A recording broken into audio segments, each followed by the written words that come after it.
할렐루야. 오늘은 산상수훈 내용 가운데 맹세하지 말라라는 제목으로 함께 여러분들과 은혜를 나누도록 하겠습니다. 한국 속담에 이런 말이 있습니다. 내 손에 장을 지지겠다, 이런 얘기가 있죠.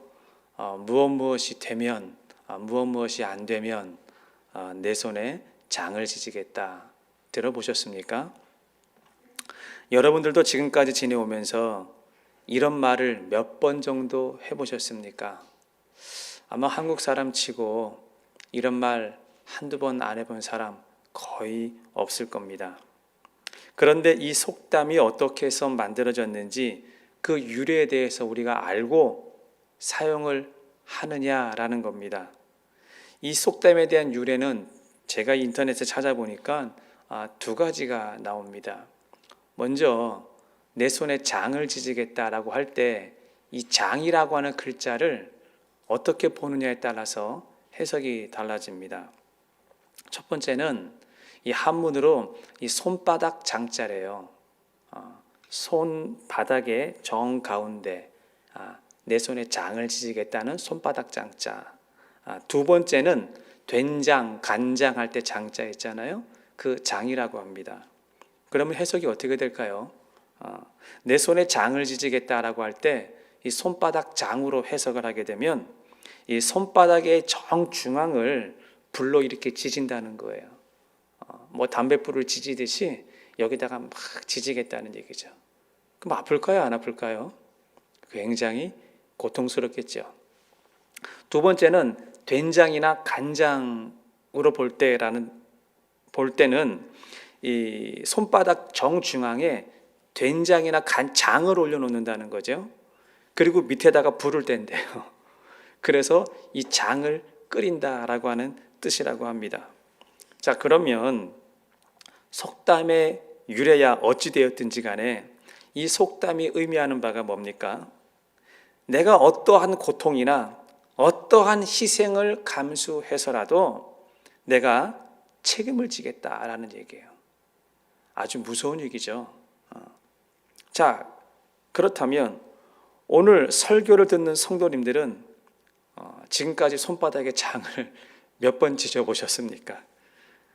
우리는 내 손에 장을 지지겠다고 약속을 합니다. 호언장담을 합니다. 그런데 손바닥에 장을 지진 사람은 한 사람도 없을걸요. 오늘 성경 본문은 이렇게 말하고 있습니다. 마태복음 5장 33절부터 36절까지 보시게 되면 나는 너에게 이르노니 도무지 맹세하지 말지니 하늘로도 하지 말라 이는 하나님의 보좌임이요 땅으로도 하지 말라 이는 하나님의 발등상임이요 예루살렘으로도 하지 말라 이는 큰 임금의 성임이요 내 머리로도 하지 말라 이는 내가 한 터럭도 희고 검게 할 수 없느니라 그랬습니다. 지금 이 말씀은 우리 보고 맹세를 하라는 이야기입니까? 아니면 하지 말라는 이야기입니까? 맹세하지 말라는 얘기죠. 도무지, 절대로 맹세하지 말라라는 얘기입니다. 하늘로도 맹세하면 안 되고 땅으로도 맹세를 해서는 안 되고 예루살렘으로 해서도 안 되고 너의 머리로도 맹세를 해서 안 된다. 이 네 가지, 하늘, 땅, 예루살렘, 너의 머리. 이것은 이 당시 유대인들이 맹세를 할 때 구체적으로 삼았던 대상들을 의미하고 있는 것입니다. 그런데 지금도 우리는 이와 비슷한 맹세를 하고 있죠. 사람들은 하늘을 두고 맹세합니다. 그리고 땅을 두고 맹세하기도 합니다. 어떤 사람은 예루살렘, 눈에 보이는 신뢰할 만한 것을 보고 맹세를 하기도 합니다. 그리고 너의 머리, 자기 자신을 가리키는 말인데 나 자신을 두고도 맹세를 하기도 합니다. 그런데 이 네 가지는 전부가 다 피조물이라는 것입니다. 즉 피조물에게는 절대로 맹세하지 말라는 것입니다. 그런데 사람들은 예나 지금이나 이 네 가지 것들에게 맹세를 잘 한다는 겁니다. 자, 그렇다면 우리가 이 맹세가 도대체 무엇인지 이 사전적인 의미를 먼저 한번 찾아보도록 하겠습니다. 이 국어 사전에 맹세라고 치면은요, 맹세가 어떻게 설명이 되어 있냐면 어떤 약속이나 목표를 지키기 위한 자기 다짐이다, 이렇게 나와 있습니다. 그런데 성경 원어 사전을 찾아보면은요, 이 맹세라고 하는 것은 경계선, 한계점이란 뜻을 가지고 있답니다. 지금까지 우리가 알고 있었던 일반적인 의미와는 좀 많이 다른 느낌을 주고 있습니다. 경계선을 넘어가는 것, 한계선을 넘어가는 것이라는 것이죠. 그러니까 성경적 의미는 맹세를 하는 사람 쪽에서 맹세란 무엇이냐? 경계선을 넘고 한계선을 넘어서 내 목숨을 건다라는 것입니다. 그러니까 성경에서 말하는 맹세는 목숨을 걸 만한 확신이나 자기 신념이나 믿음을 가리키는 것을 맹세, 이렇게 말하고 있는 것입니다. 그래서 마태복음 5장 34절에는 너희는 도무지 맹세하지 말아라 그랬어요. 절대로 맹세하지 말아라 그랬어요. 왜 그러냐? 하늘이나 땅이나 예루살렘이나 너의 머리는 다 피조물이다. 불완전한 존재라는 것입니다. 그러니까 그러한 불완전한 존재에게 내가 맹세를 한다라고 하는 것은 이 썩어질 것, 없어질 것, 이런 것에 목숨을 걸어서는 안 된다라는 것이죠. 그리고 한 가지 더 말씀을 드리자면, 우리가 그렇게 불완전한 것에 맹세를 한다는 것은 내 스스로가 그 맹세한 것에 스스로 갇혀버리게 된다라는 얘기예요. 다시 말하면 내가 한 말에 내가 묶인다라는 얘기죠. 잠언서 18장 7절을 보시게 되면 미련한 자는 그 입으로 망하고 그 입술에 스스로 올가 매인다 그랬죠. 말에 인생이 묶여있는 사람들이 얼마나 많은지 모릅니다. 요즘 SNS에 글을 잘못 남겼다가 인생이 올무에 묶여서 빼도 박도 못하는 사람들이 많이 있습니다.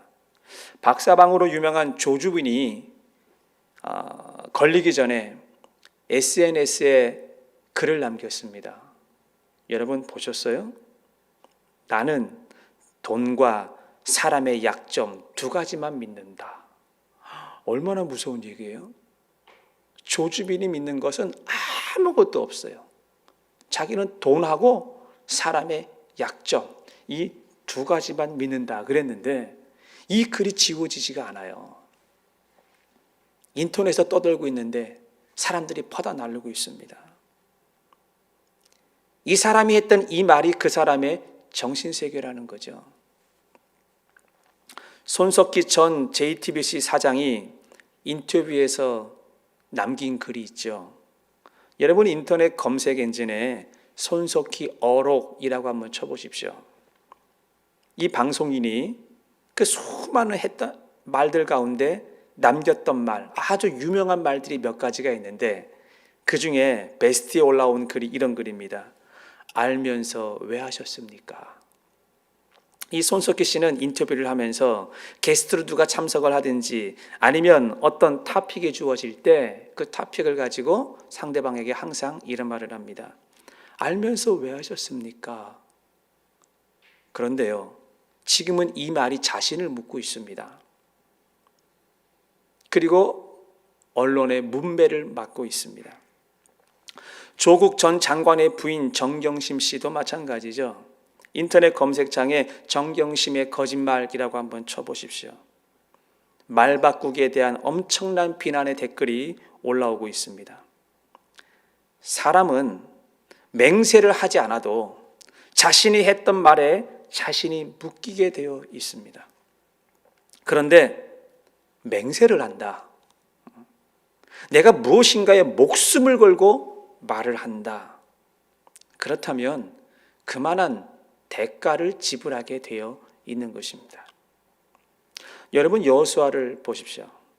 이스라엘 백성들이 요단강을 건너서 가나안 땅을 점령할 때에 가나안 땅에 원래 7 부족들이 살고 있었습니다.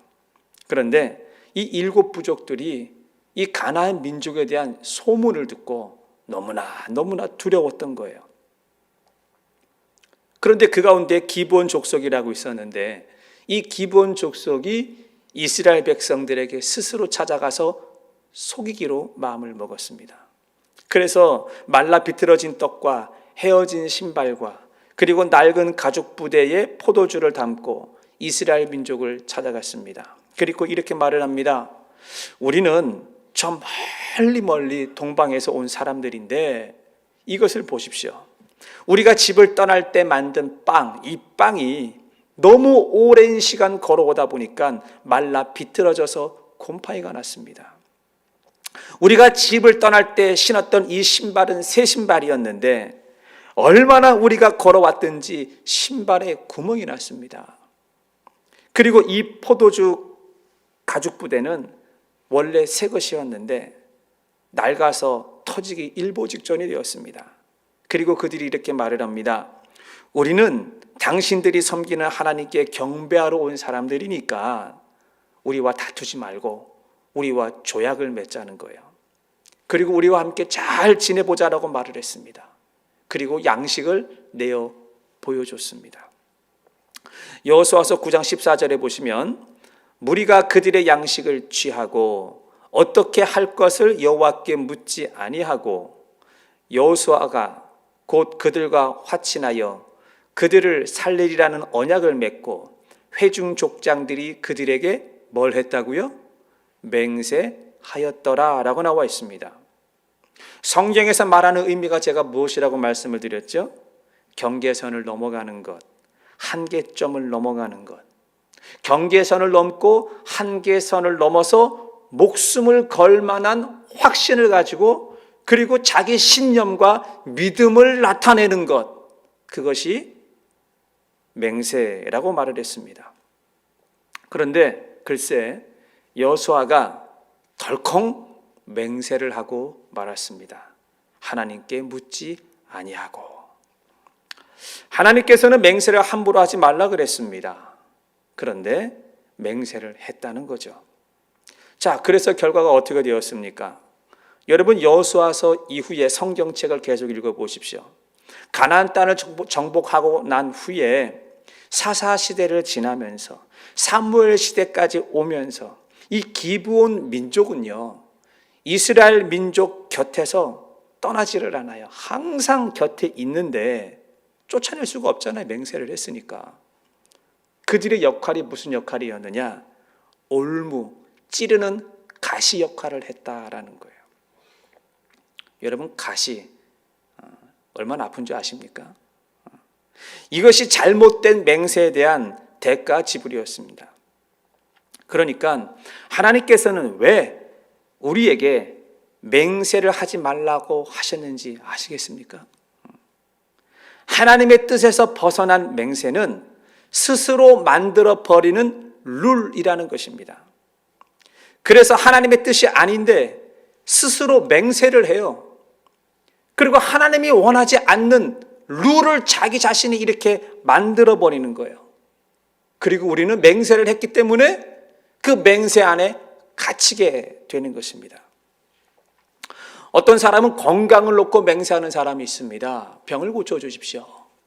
어떤 사람은 물질을 놓고 맹세하는 사람이 있습니다. 하나님 이 물질 문제를 해결해 주십시오. 이 건강이 해결되면 내가 더 열심히 하나님을 섬기겠습니다. 건강이 해결되면 내가 선교지도 다니고요. 내가 충성봉사하겠습니다. 하나님 이 물질이 해결되면 나는 이 물질을 가지고 하나님 사업하는 데 우선순위로 쓰겠습니다. 아니 어떤 분은 얼마를 드리겠습니다. 헌신한 사람들이 있다라는 거예요. 그런데 정작 건강이 회복되고 물질 문제가 해결되어도 여러분 상황이라는 게 우리를 보장해 주지 못합니다. 그래서 우리가 지키지 못할 상황이 펼쳐질 수 있습니다. 그런데 맹세는 뭐라 그랬죠? 어떤 희생을 감수해서라도 내가 그것을 대가 지불을 하겠다라는 것입니다. 그러니까 못할 경우는 어떻게 하시겠어요? 평생 부담을 안고 살아가는 것입니다. 이 마음 한쪽 구석에 겉으로는 말은 안 해도 내가 선교를 간다 그랬었는데, 내가 지금 이만큼의 물질을 드린다고 했었는데, 항상 부담감을 가지고 살아가는 것이죠. 내가 만들어 놓은 룰, 하나님이 원하지 않는 틀 속에 내가 갇혀 있게 되는 것입니다. 그래서 무엇인가 조금 안 좋은 일만 생기게 되면 신앙의 양심 때문에 내가 서원한 것을 갚지 못해서 내가 이런 올무에 묶여 있는 것이 아닌가? 이런 생각을 한다는 거예요. 자, 그러면 이것이 우리 신앙의 걸림돌이 된다는 거예요. 내 신앙이 자라지 못하고 내 신앙의 발목을 잡는 일이 생긴다라는 겁니다. 그래서 우리는 신앙에 걸림이 있다면 그 걸림이 되는 것을 풀어야 되는 거죠. 신명기 23장 21절을 보시게 되면 내 하나님 여호와께 서원하거든 갚기를 더디하지 말라. 내 하나님 여호와께서 반드시 그것을 내게 요구하시리니 더디면 너에게 죄니라 그랬습니다. 그래서 서원은 함부로 하는 것이 아닙니다. 그러니까 지키지도 못할 맹세는 사람을 올무에 가두게 되는 것입니다. 마태복음 5장 34절을 다시 보실까요? 나는 너에게 이르노니 도무지 맹세하지 말지니 하늘로도 하지 말라 이는 하나님의 보좌이며 땅으로도 하지 말라 이는 하나님의 발등상이며 예루살렘으로도 하지 말라 이는 큰 임금의 성이며 내 머리도 하지 말라 이는 내가 한 터럭도 희고 검게 할 수 없느니라 그랬습니다. 맹세하지 마라. 하늘로도 하지 말고 땅으로도 맹세하지 말고 예루살렘으로도 맹세하지 말고 너의 머리로도 하지 말아라. 왜 하지 마냐? 왜 하지 말라고 하느냐? 36절 하반절에 이는 내가 한 터럭도 희고 검게 할 수 없느니라고 했습니다. 내가 맹세를 한다고 해서 너가 그 털 하나라도 희게 할 수 있느냐? 아니라는 거예요. 네가 맹세를 한다고 해서 그 털 하나라도 꺼먹게 할 수 있느냐? 아니라는 거예요. 그러니까 이 맹세를 이루는 주체는 누구냐는 거예요. 우리는 내가 맹세를 하게 되면 그게 이루어질 줄 알고 있습니다. 그런데 맹세를 이루는 주체는 내가 아니라 하나님이라는 것이죠. 그래서 우리는 세상에 썩어질 것들, 특히 자신이나 내 머리로 맹세하지 말라고 말하고 있습니다. 우리는 맹세하는 그 순간 우리가 그 맹세 안에 갇히게 된다는 것을 꼭 기억하시기 바라겠습니다. 아멘. 두 번째, 성도는 맹세를 하고 살아야 됩니다. 이게 무슨 소리입니까? 아니 금방 목사님께서 맹세하지 말라고 해놓고 이제 와서 맹세하고 살라니요. 이게 무슨 말이냐는 얘기예요. 신명기 6장 13절을 보시겠습니다. 내 하나님 여호와를 경외하며 섬기며 그 이름으로 맹세할 것이니라 라고 나와 있죠. 우리는 조금 전까지는 맹세하지 말라라고 들었습니다. 그런데 지금은 맹세하라고 합니다. 잘 보세요. 맹세의 대상이 누구냐라는 것입니다. 마태복음에서는 하늘로 맹세하면 안 되고 땅으로도 맹세하면 안 되고 예루살렘으로도 맹세하면 안 되고 내 머리로도 맹세하지 말라 그랬습니다. 그런데 신명기 6장 13절에서는 내 하나님 여호와에게 그의 이름으로 맹세하라라고 말하고 있습니다. 대상이 누구죠? 하나님입니다. 하나님께 맹세하라는 것이죠. 그런데 이런 이야기는 계속 나옵니다. 신명기 10장 20절을 보시겠습니다. 내 하나님 여호와를 경외하여 그를 섬기며 그에게 친근히 하고 그 이름으로 뭐 하라고요? 맹세하라라고 나와 있습니다. 여기서도 맹세하래요.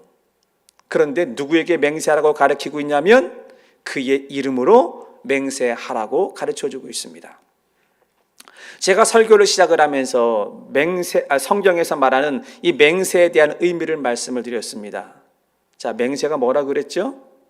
목숨을 걸 만한 자기의 확신이나 신념이나 믿음이라는 것입니다.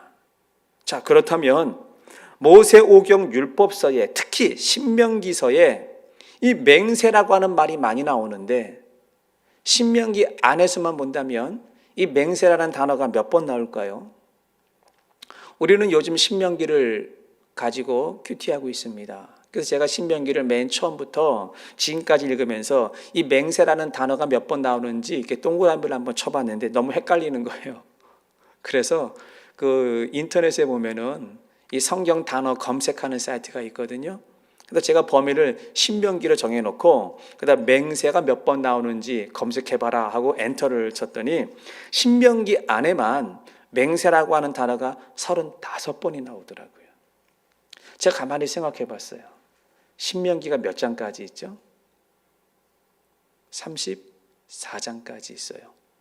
근데 맹세라는 단어가 몇 번 나옵니까? 35번 나옵니다. 거의 한 장에 한 번꼴이라는 얘기죠. 사실 맹세라고 하는 단어만 안 나왔다 뿐이지 맹세를 의미하는 내용은 신명기에 꽉 차 있다라는 얘기입니다. 자, 그렇다면 신명기가 말하려고 하는 내용이 무엇일까요? 신명기가 강조하고 있는 내용이 뭐냐는 것입니다. 맹세라는 것이죠. 맹세. 왜 신명기가 맹세를 강조할까요? 신명기 다음이 여호수아서입니다. 이 여호수아서는 가나안을 정복하는 이야기입니다. 너희가 이제 곧 조만간에 가나안 땅을 정복할 것이다. 지금 이것은 무슨 얘기냐면 너희가 지금까지 살아왔던 광야 생활을 청산한다는 거예요. 광야 생활, 유목 생활을 청산하고 너희가 가나안 땅에 들어가게 되면은 정착 생활, 안정된 생활을 하게 될 것이다라는 메시지입니다. 그러면 너희가 지금까지 광야 생활, 떠돌이 생활, 유목민 생활 어렵게 살다가 정착을 한다는 얘기는 편안한 삶을 산다는 것이죠. 하나님이 젖과 꿀이 흐르는 땅, 부족함이 없는 땅, 더 이상 이사갈 필요가 없는 그 땅에서 너희가 편안하게 살 때가 올 텐데 그때 너희들 변하면 안 돼 라는 얘기예요. 변하지 않기 위해서 뭐 하라는 얘기예요? 맹세하라는 얘기예요. 맹세. 누구에게? 하나님에게 다짐하고 맹세하라는 얘기입니다. 사람은 누구나 어렵게 살다가 편한 상황에 처하지 않습니까? 그러면 그 편한 상황을 적응하는 데 있어서 힘들어하지 않아요. 편한 게 너무 좋은 것이죠. 그리고 적응력이 굉장히 빠릅니다. 그런데 반대로 사람들은 아주 여유롭게 살다가 좀 잘 살다가 하루아침에 뱅크럽시 당하고 그리고 집이 망하고 크레딧 다 망가지고 그리고 불편해지면은요 너무너무 힘들어한다라는 거예요. 근데 문제는 뭐냐? 사람은요 편하고 물질의 여유가 생기고 환경이 좋아지잖아요. 그러면 그 전 것은 잊어버려요. 내가 어떻게 살아왔는지, 내가 광야를 어떻게 걸어왔는지, 하나님께서 광야에서 우리에게 무엇을 어떻게 해주셨는지 그거 새카맣게 잊어버린다는 얘기예요. 왜요? 지금 편하잖아. 이사 안 가도 되잖아요. 젖과 꿀이 흐르잖아요. 먹을 게 너무 많잖아요. 광야 생활을 잊어버린다라는 것입니다. 그래서 신명기 28장이 대표적인 케이스입니다. 신명기 28장 여러분 좋아하시죠? 다들 앞부분만 좋아하더라고요. 1절부터 14절 어마어마한 복을 기록해 놓았습니다. 여러분 신명기 28장 1절부터 14절은요 그냥 읽기만 해도 기분이 좋습니다. 한번 들어보세요. 너희가 들어가도 복을 받고 나가도 복을 받고 토지와 소산의 모든 것들이 내 수고 없어도 복을 받고 내 광주리와 떡반죽 그릇이 복을 받고 내 손으로 하는 모든 일이 복을 받을 것이며 이런 내용이 신명기 28장 1절부터 14절까지 꽉 차 있어요. 그런데 말입니다. 바로 그 뒤에 15절부터 66절까지 약 2배 반, 3배 정도의 내용은 무슨 내용이냐? 무시무시한 저주를 기록해 놓았습니다. 들어보세요. 너의 시체가 공중의 새와 들짐승들의 밥이 될 것이다. 너의 약혼녀가 다른 남자와 통침할 것이다. 너가 인육을 먹게 될 것이다. 내가 자녀를 낳을지라도 그 자녀가 너와 함께 있지 못할 것이다. 내 토지와 소산의 모든 것은 저주를 받아서 다 썩어서 먹지 못하게 될 것이다. 이런 내용들을 적어 놓은 것이죠. 이것이 지금 무엇을 말하는 것입니까? 이 내용이 계속 흘러서 신명기 30장으로 건너가시면 15절에 보라, 내가 오늘날 생명과 복과 사망과 화를 너의 앞에 두었다라는 얘기죠. 어떻게 하라는 겁니까? 선택하라는 것이죠. 그러니까 신명기의 영성으로 말한다면 하나님 앞에서 뭐 하라는 얘기예요? 맹세하라는 얘기입니다. 그래서 성경은 이 맹세라고 하는 주제를 가지고 성경을 보게 되면 맹세를 하라는 얘기입니까? 맹세를 하지 말라는 것입니까? 맹세하라는 것이죠. 맹세 안 하고 인생 그렇게 살지 말고, 희미하게 살지 말고 목숨을 걸 만큼 내 신념을 가지고 내 확신을 가지고 맹세를 하고 인생을 살아가라 라고 말하고 있는 것입니다. 이것이 오늘 우리 성도들에게, 저와 여러분들에게 주시는 하나님의 메시지인 것입니다. 사랑하는 성도 여러분, 우리는 하나님 앞에서 날마다 맹세를 하고 살아가야 될 줄 믿습니다. 하나님, 오늘 하루 내가 하나님만 섬기겠습니다. 이게 맹세죠. 세상 바라보지 않겠습니다. 이것도 맹세인 것입니다. 내가 어려운 일이 있어도 하나님만 의지하겠습니다. 이것도 맹세인 것입니다. 그래서 성도는 하나님께 맹세하지 않고 살게 되면 반드시 세상에 끌려가게 되어 있습니다. 그래서 성도는 하나님께 맹세함으로 하나님께 묶여있는 삶을 살아야 되는 것입니다. 우리가 하나님께 묶여있는 삶을 산다는 것, 무엇으로 묶여 있습니까? 맹세함으로. 그게 곧 행복이라는 거예요. 왜냐? 하나님이 내 삶을 다 책임져 주시기 때문에 그렇다는 것입니다. 믿으십니까? 마지막 세 번째, 그러면 맹세하면 다 이루어지는 것이냐? 맹세 능력이 나타나는 시점이 있다는 얘기예요. 언제 이 맹세 능력이 나타나는가? 그것은 100%의 충성도를 하나님 앞에 보일 때라는 것입니다. 99% 아니에요. 100%의 충성도를 하나님 앞에 보일 때. 제가 예전에 읽었던 책 가운데 이런 예화가 있던 것이 기억이 납니다. 어떤 교회에 믿음이 아주 좋은 집사님이 교회를 다니고 있었습니다. 그런데 어느 날 이 집사님이 혼자서 산에 등산을 가게 되었습니다. 그런데 그만 실수로 발을 헛디뎌서 벼랑 끝에 굴러 떨어지게 되었습니다. 그런데 천신만고 끝에 굴러 떨어지던 중에 이 벼랑 중턱에 나뭇가지가 하나 이렇게 뻗어나와 있었는데 그 나뭇가지를 하나 간신히 손으로 이렇게 딱 잡고 대롱대롱 매달려 있었어요. 죽을 뻔한 거죠.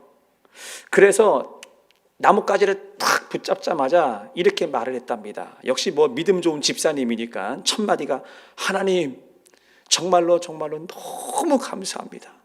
정말 내가 죽을 뻔했는데 하나님이 저를 살려주셨습니다. 이런 고백을 하더래요. 그리고는요, 곧바로 소리치기 시작을 했습니다. 그 위에 누구 없습니까? 사람 살려주세요 하고 외쳤다는 거예요. 그 위에 지나간 사람 없습니까? 사람 좀 살려주세요라고 목이 터져라고 외쳤습니다. 아무리 큰 소리를 외쳐도 사람의 인기척이 들려오지 않았습니다. 그런데 시간이 지날수록 나뭇가지를 붙잡고 있던 그 손에 힘이 빠지기 시작을 했습니다. 둘 중에 하나입니다. 나뭇가지가 부러지든지 아니면 손에 힘이 빠져서 떨어지든지 둘 중에 하나예요. 그래서 더 크게 소리를 질렀답니다. 그 위에 누구 없어요 하고 소리를 질렀다는 거예요. 제발 좀 살려주십시오 하고 엉엉 울었다는 것입니다. 한참을 그렇게 소리를 지르다가 안 되겠다, 기도를 하자, 이렇게 마음을 먹고 하나님 앞에 기도를 했답니다. 하나님이 살아계시다면 제발 저 좀 살려주십시오. 간절히 기도하는데 갑자기 하늘에서 하나님의 음성이 들렸어요. 얘야. 이제 하나님이 응답을 하는 거죠. 얘야, 내가 잡고 있던 그 손을 놓아라 그러더래요. 그래서 이 집사가 제가 잘못 들은 줄 알았어요. 아니 정말 하나님 맞으세요? 이걸 놓으라니요. 내가 지금 어떤 상황인지 모르십니까? 그랬다는 거예요. 그래서 하나님이 다시 또박또박하게 말씀하셨대요. 얘야, 내가 잡고 있던 그 손을 놓아라 라고 말씀하시더래요. 그래서 이 집사가 이렇게 말했더래요. 그 위에 하나님 말고 다른 분 없습니까? 라고 얘기를 했다는 거예요. 이 예화가 사실은 아니죠. 꾸며낸 얘기겠죠. 그런데 이 예화가 우리에게 시사해 주는 바가 아주 큽니다. 하나님 말고 다른 분 없습니까? 이 말에 대해서 여러분들은 어떻게 생각하십니까? 내가 하나님을 믿는 것 같습니다. 신앙생활을 합니다. 어느 정도 기도도 합니다. 그렇죠? 근데 결정적일 때에 하나님의 응답이 아닌 것 같아요. 그럼 우리는 뭐라고 얘기를 합니까? 하나님 말고 다른 사람 없습니까? 라고 얘기를 한다는 겁니다. 겉으로는 체면 때문에 그렇게 말을 못하지요. 그런데 혹시 우리 마음속에 이런 말을 자주 말하지 않습니까? 우리는 기도하다가 주의정에 가서 상담을 합니다. 내가 원하는 얘기가 아니에요. 똑같은 문제를 가지고 다른 종을 찾아갑니다. 또다시 상담을 하는데 내가 원하는 대답이 아닌 거예요. 그러면 또다시 제3의 목회자를 찾아가는 거예요. 제4, 제5. 그러다가 여섯 번째가 되든 일곱 번째가 되든 내가 원하는 음성을 들으면 아멘 하는 거예요. 아멘. 하나님 말고 또 다른 분 없습니까? 라는 얘기죠. 이런 경험 없으세요?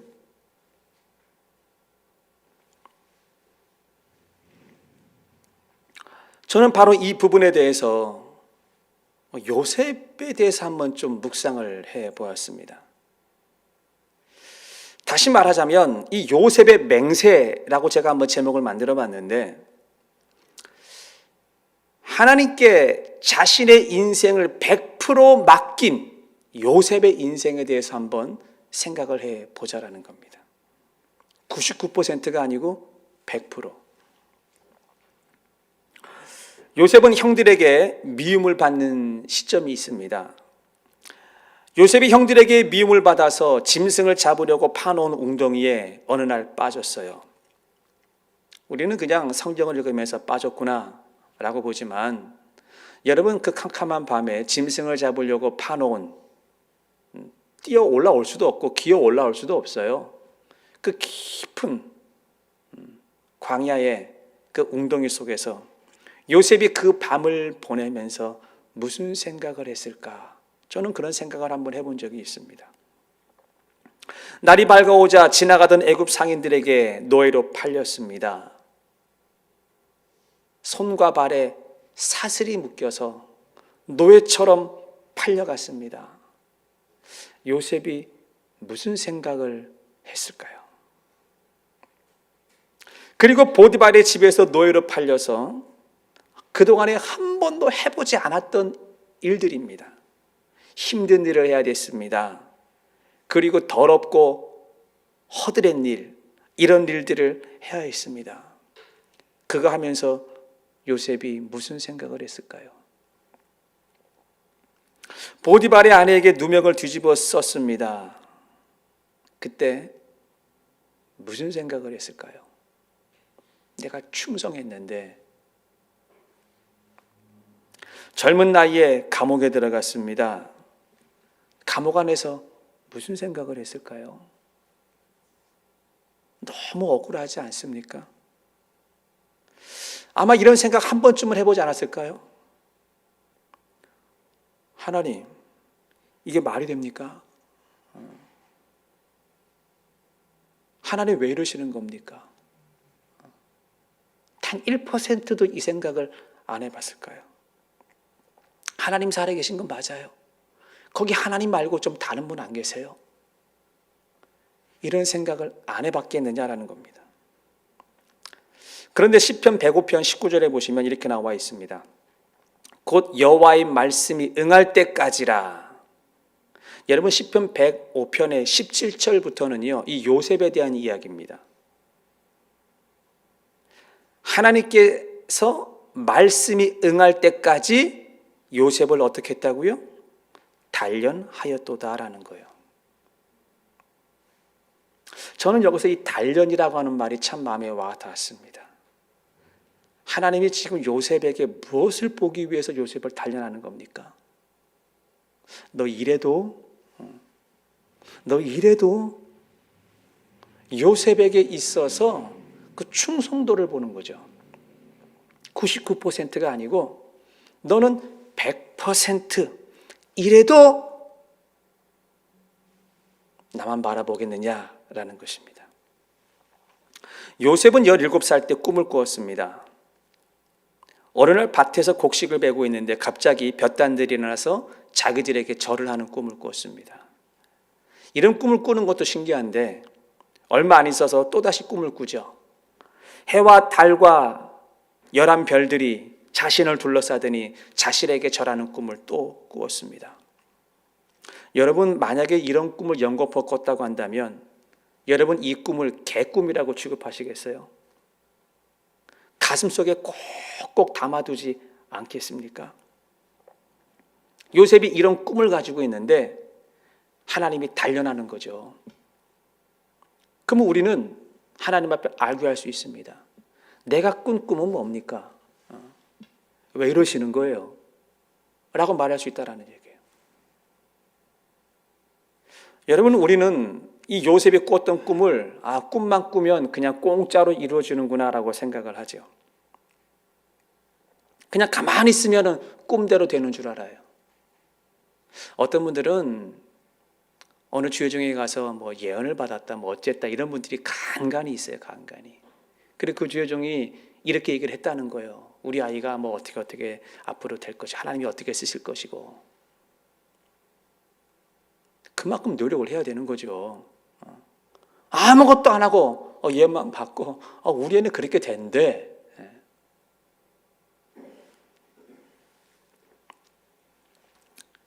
꿈을 이룰 수 있는 하나님은 꿈을 주셨고 그 꿈을 담을 만한 그릇이 요셉이 되기를 위해서 요셉을 단련해 가는 거예요. 그래서 시편 105편 19절에 이렇게 말하는 것입니다. 여호와의 말씀이 응할 때까지 그 말씀이 저를 단련하였느니라. 그리고 성경은 하나님이 그 단련하는 과정을 형통이라고 이야기를 하고 있습니다. 창세기 39장 2절에 여호와께서 요셉과 함께 하심으로 그가 형통한 자가 되어 그 주인 애굽 사람의 집에 있느니라. 지금 노예로 팔려와서 허드렛 일을 하고 있고 힘든 일을 하고 있고 더럽고 추한 일을 하고 있는데 성경은 그가 형통한 자가 되어라고 이야기하고 있습니다. 하나님이 지금 충성도를 달아보고 있는 것이죠. 그리고 창세기 39장 23절에도 간수장은 그의 손에 맡긴 것을 무엇이든지 살펴보지 아니하였으니 이는 여호와께서 요셉과 함께 하심으로 여호와께서 그를 범사에 형통하게 하셨느니라. 요셉은 지금 20대 나이입니다. 아주 젊은 나이입니다. 그런데 현장 강간범으로 붙잡혀서 감옥에 있습니다. 근데 하나님께서는 그를 범사에 형통하게 하셨다라고 합니다. 감옥에 들어갔는데 형통했다라고 합니다. 여러분 이런 형통 받으시겠어요? 지금 하나님은 그를 단련 중에 있는 것입니다. 사랑하는 성도 여러분, 지금 여러분들의 인생 가운데 무엇인가가 지금 내 뜻대로 이루어지지 않고 내가 단련받고 있다고 생각하는 분이 있을 수 있습니다. 그러면 우리는 이렇게 생각해야 되는 거예요. 왜 내 인생이 이렇게 꼬이냐, 이것이 아니라 하나님께서 나를 달아보고 계시는구나, 나를 단련하고 계시는구나. 내가 하나님 앞에 주님만 믿고 따라가겠다고 맹세를 했는데 그 맹세가 99%짜리인지 100%짜리인지 하나님께서는 그것을 확인하고 있는 기간이라고 생각을 해야 하는 것입니다. 그러면 그 단련의 끝이 무엇이 될까요? 요셉의 이야기로 비유를 들자면 단련의 끝은 요셉이 애굽에서 총리가 되는 것입니다. 그런데 여러분 개인의 삶의 이야기로 비유를 들자면 그 단련의 끝이 무엇이냐? 그 문제가 변하여서 그 문제 속에서 하나님의 영광이 나타난다라는 것이에요. 하나님의 영광. 그래서 나에게도 좋고 내 가족에게도 좋고 우리 교회에게도 좋고 이웃에게도 좋고 하나님에게는 더 좋고 그런 일들이 일어난다라는 것이에요. 그러므로 맹세에는 하나님께서 그 맹세가 진심인지 아닌지 확인하기 위하여 100% 충성도를 요구한다는 것을 아시고 사랑하는 성도 여러분, 충성함으로 하나님의 응답을 받으시는 여러분들 되기를 주님의 이름으로 축원을 드리겠습니다. 마지막 결론적으로 우리는 맹세를 하는 삶을 살아야 될까요? 맹세를 하지 말아야 될까요? 세상에 썩어질 것들에 대해서는 우리는 절대로 맹세를 해서는 안 된다라는 겁니다. 하늘에 있는 것이나 땅에 있는 것이나 우리가 신뢰할 만한 그 어떤 것도 심지어는 자기 자신도 맹세를 하지 말라라고 성경에서 말하고 있습니다. 왜냐? 그 모든 것들은 다 썩어질 것이기 때문에 그렇고 내가 그 썩어질 것에 맹세를 하는 그 순간 나는 그것에 묶여있는 삶을 살 수밖에 없다는 것이고 그 묶여있는 것을 통해서 내 인생이 손해보는 삶을 살게 된다는 거예요. 자, 그럼 두 번째, 우리는 맹세를 하라는 말입니까? 하지 말라는 말입니까? 맹세를 하라라고 말하고 있습니다. 누구에게요? 하나님 앞에 맹세를 하고 살라라는 것입니다. 만약에 성도가 하나님께 맹세하지 않고 삶을 살게 된다면 반드시 세상에 끌려가게 되어 있습니다. 그러므로 우리는 하나님께 내 인생을 맡기고 맹세를 해야 합니다. 그 맹세는 내가 하나님의 주권 속에 들어가겠다라는 얘기입니다. 그 맹세는 내가 하나님 앞에 묶여있는 삶을 살겠다고 내 스스로 선포하는 것입니다. 그런데 반대로 성도가 하나님 앞에 맹세하지 않는 삶을 산다라고 하는 것은 그것은 곧 불신앙이라는 것입니다. 그러므로 사랑하는 성도 여러분, 우리는 맹세하는 삶을 살아야 될 줄 믿습니다. 성경의 큰 흐름은 맹세하라라고 말하고 있는 것입니다. 마지막 세 번째 맹세는 100% 충성도를 나타낼 때 그 영향력이 우리에게서 폭발적으로 나타나는 것입니다. 99%가 아닙니다. 98, 99 잘 해오다가 하나 삐딱해서는 그건 맹세가 아니라는 거예요. 맹세는 100%입니다. 그래서 하나님께서는 우리의 맹세를 단련하고 있다는 것을 기억하시고 그래서 때로는 우리 삶이 내가 이해하지 않는 일들이 내 주변에 일어날 수 있어요.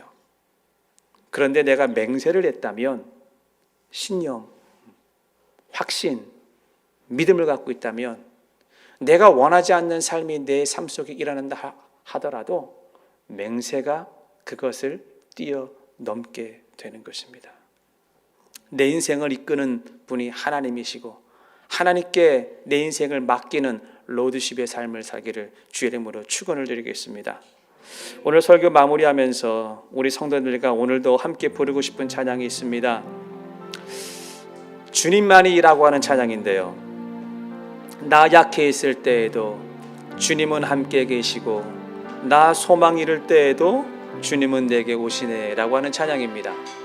자, 이 찬양 가사 자막 올려드리겠습니다. 우리 같이 한번 부르도록 하겠습니다.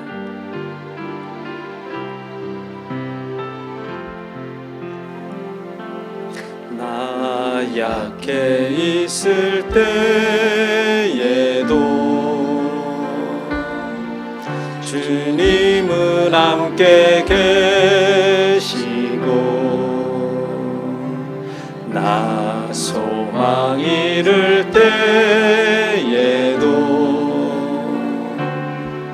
주님은 내게 오시네. 나 시험 당할 때에도 주님이 지켜주시고, 나 실망 당할 때